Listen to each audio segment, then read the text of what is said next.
A mind that is full of conclusions is a dead mind. It is not a living mind.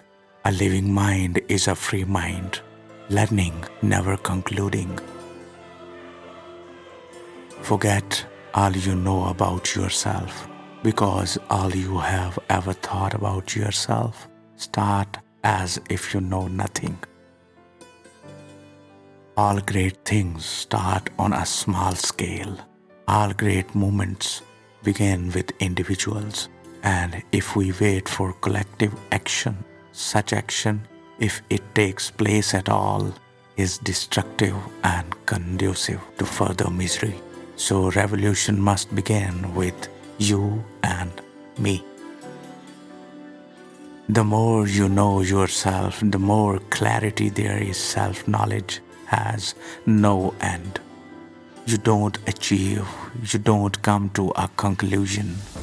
It is an endless river. Organized religions throughout the world have laid down rules, disciplines, attitudes, and beliefs. But have they resolved human suffering or the deep-rooted anxieties and guilt? When one loses the deep, intimate relationship with nature, then temples, mosques, and churches become important. Love is anonymous. I may love my wife and my children, but the quality of that love is anonymous.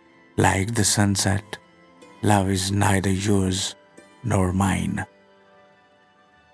The moment I am aware that I am aware, I'm not aware. You cannot depend upon anybody. There is no guide, no teacher, no authority. There is only you, your relationships with others and with the world. Nobody can teach you about yourself except yourself. So you have to be the guru and the disciple yourself and learn from yourself. What you learn from another is not true.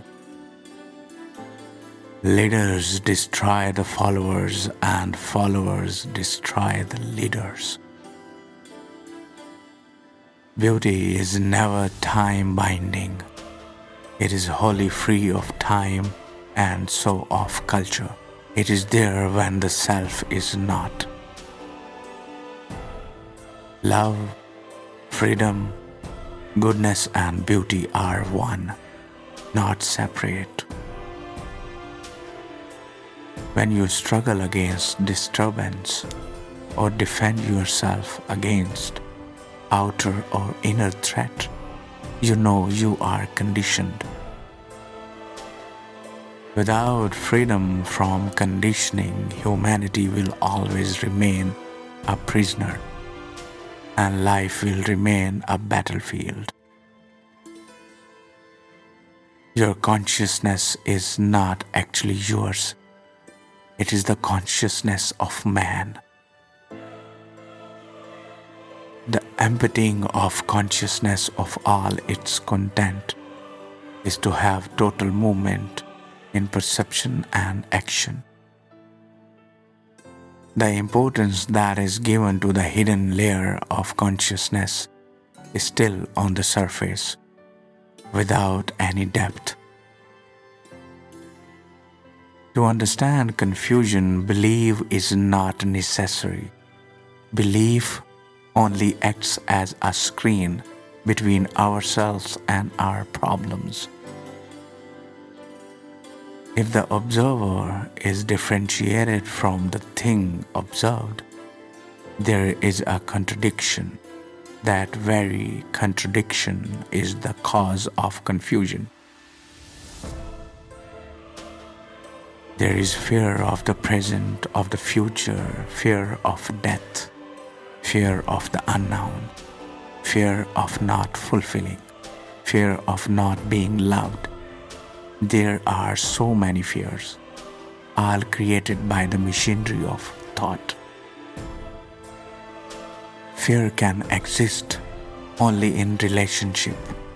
Fear cannot exist by itself in isolation. Fear twists our ideas and makes crooked the ways of our life. It creates barriers between people, and it certainly destroys love. Fear is an extraordinary jewel which has dominated human beings. If you can hold it and look at it, one begins to see the ending of it. Freedom is to look at a fact without any idea, to look without thought. Not knowing is freedom, knowing is prison. We think having capacity to choose gives us freedom. Choice is the very denial of freedom. There is no freedom of thought.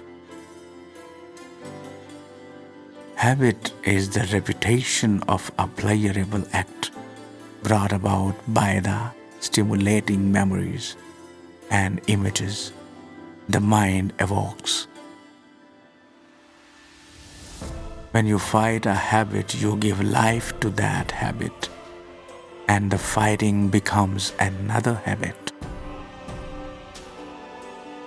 Smoking, drinking, or any other habit is an escape from your own nervousness or disturbed state.